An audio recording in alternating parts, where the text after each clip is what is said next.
Welcome to Seven Figure Builder channel. Today I have something really interesting to talk about with you, and that's going to be why most real estate developers fail, why and how to mitigate and avoid that issue. My name is Ruben the Builder.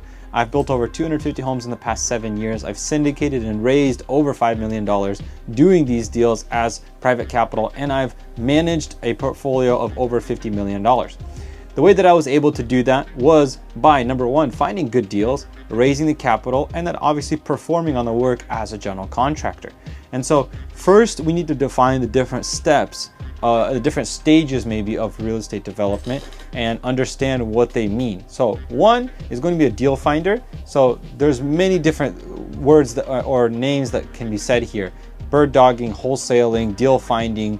A lot of this takes very little capital, and you find the deal and then you give it to someone or you do it yourself. Step two or stage two could be a builder. Builder can be either for hire or for himself, like myself, where I syndicated and did the deals myself, brought in the capital, and then split the profits in the end. And then three is going to be developer. Developer typically actually deals a lot more with paperwork than actual physical dirt site work. What I mean by that is a developer will get a parcel of land, usually 2+ acres, 5-10 acres. What they'll do is they'll develop and get land use approvals to go and build a subdivision of homes of 10, 20, 30, 50, 100+ homes.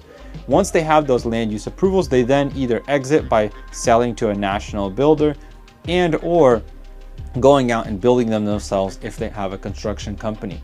Right now, currently we have 100+ lots in development, and we're planning to build them all out once we finish the development side.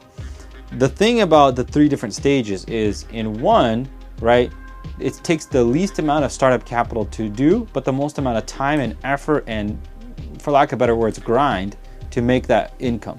Two, I would say, is very, in building, is very simple process, but in general, it does take effort and time. And in step two, you definitely need anywhere from 30 to 75 grand to get started and build your first house as a down payment, unless you bring on an investor and give up, your profits.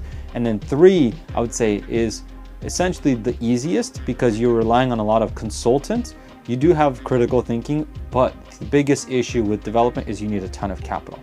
And so the biggest reason why developers fail, the way I see it, is most of them start out by either deal finding or building, right? They'll make some money in deal finding, they'll roll it into construction, they'll make some good income in construction. Construction in general is a very high income earning skill, which is a very good skill to know and understand.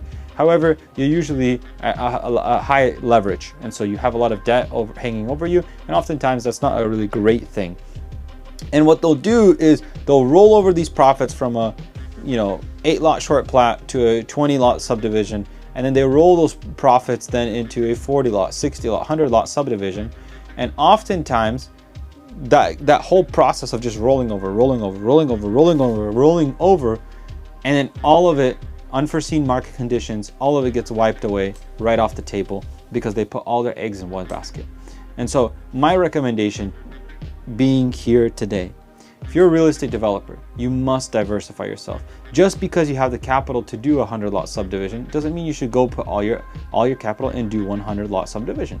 It's really good to pair development with active income like new construction or deal finding, wholesaling. It's very important to have that cash flow. Primarily, that's what's most important, and then having the development work for you on the side, because truly development doesn't take as much time. You're dealing with a lot of surveyors, consultants, getting the city, the county, the jurisdiction you're working with, getting those approvals, and then you can always sell that project off to a national builder as an exit strategy, or go out and build it yourself and take on all of that debt and maybe investors, or if you had a real estate fund or what have you. So it's really important to diversify yourself. Don't put all your eggs in one basket. Don't roll over every single deal into that last deal, and that last deal ends up going kaput. Thank you so much for watching. This is the 7 Figure Builder channel. Hopefully that was helpful to you. Super excited to have you here. Like, share, subscribe. We're posting content like this consistently. Join my online community channel. We're dropping so much value on there.